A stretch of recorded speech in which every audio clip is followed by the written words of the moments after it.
Prey is the newest film in the Predator franchise, and it's directed by Dan Trachtenberg, who directed 10 Cloverfield Lane. A skilled Comanche warrior protects her tribe from a highly evolved alien predator that hunts humans for sport, fighting against the wilderness, dangerous colonizers, and this mysterious creature to keep her people safe. Now, I have a very complicated relationship with the Predator franchise. The original Predator movie with Arnie and Carl Weathers is one of my favorite movies of all time. And I also have a soft spot for Alien vs. Predator, which I watched a lot growing up as a kid. But other than that, I think the rest of the franchise is kind of pee-pee poo-poo. And I'm very happy to report that this movie is not pee-pee poo-poo. Far from it, actually. This movie learned from the mistakes of the other Predator sequels and takes it back to the roots of the original movie, making it a lot more simple and a lot more intense. Instead of having a bunch of soldiers trapped in a jungle with the Predator, this time we have a bunch of Comanche warriors trapped in the woods with the Predator. I think the simplicity of the story and the concept is really what makes this movie work and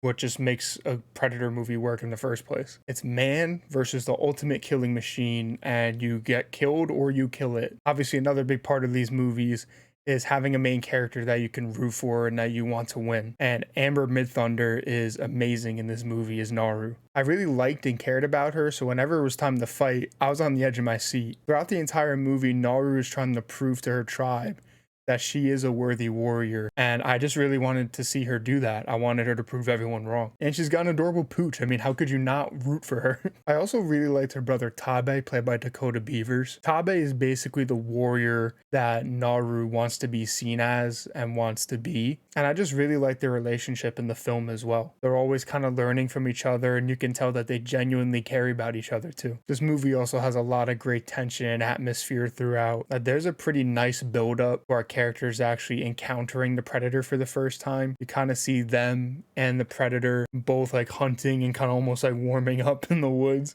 And you're kind of just sitting there waiting for shit to pop off because you know it's going to. One thing that really helps with the tension as well is the Predator is legitimately intimidating in this movie. Since this movie's set in the 1700s, this is a more primal Predator. It's not as, technologically advanced and refined as some of the other Predators we've seen in the past. And because of that, it almost feels like a slasher movie at times. There's also a lot of old folklore vibes going on in here as well. One of the first times we see the Predator in this movie, I couldn't help but think when he's wearing the helmet, it kind of looks like the skull of a Wendigo, which I thought was a cool choice, and it definitely was a little creepy looking in my opinion. And then even towards the end of the movie too, it just had a sense like it's just a bunch of normal people fighting like this mythological beast basically. And at times this movie also felt like an open world survival game in a good way. Kind of like Red Dead Redemption. Instead of cowboys, we've got our Comanche tribe protecting our camp from various threats like the colonizers and different animals, in this case the Predator. And instead of our trusty horse, we have our trusty Doge. And I know this is a comparison that a lot of people are going to make, but I couldn't help myself with the cinematography, the setting, and some of the scenes in the movie. I just got a really strong Revenant vibe. I mean, there's so many gorgeous shots of the beautiful landscapes in this movie.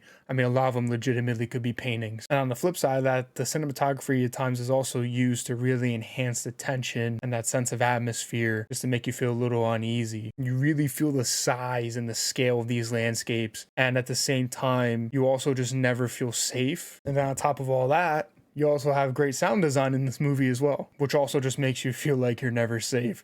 There's something lurking in the woods, like you just hear a little rustling and different noises going on, and you're like, I don't know, man.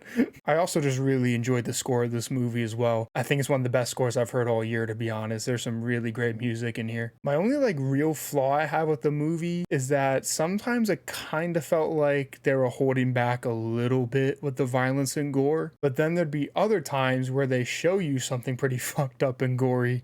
So it kind of just left me a little confused to why are we cutting away sometimes? Hey man, and for me as a horror fan that likes crazy fucked up kills and violence and stuff, I know I got issues, but for me it's go big or go home. If you're gonna show me some stuff, keep showing me that crazy shit. Don't give me a little taste and pull it back, and then give me a little taste and pull it back.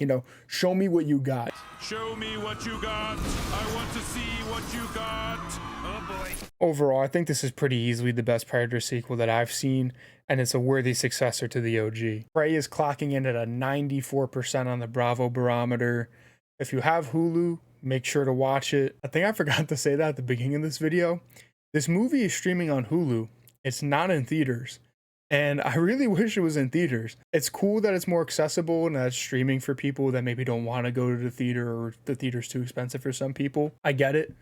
But as someone that's a theater enthusiast, I guess, I'm really sad that this isn't in theaters, because this would have been a hell of an experience on the big screen. Like, just thinking about the sound design and the visuals in this movie in the theater, that shit would have been beautiful. One last thing before I wrap this video up. I said earlier in the review that this movie almost feels like a slasher at times. And I just want to throw this out there. If I'm thinking about this movie like a slasher, I already gave her praise, but Amber Midthunder, man. She's one of the most badass, like, final girls ever. Like, she's so good in this movie. I really can't wait to see what she does next. Just a great performance. But that's going to do it for this video. Thank you guys for watching. If you like this review, make sure to drop a like and subscribe for more reviews coming soon. And if you guys want to hang out with me live, play some games, talk about movies, listen to some music, make sure to Make sure to head over to my Twitch channel, Johnny Bravo 6, for live Sunday, Monday, Wednesday, and Friday at around 8 p.m. Eastern time. Thank you guys so much for watching. I really appreciate it. Peace out, everybody. Have a good one.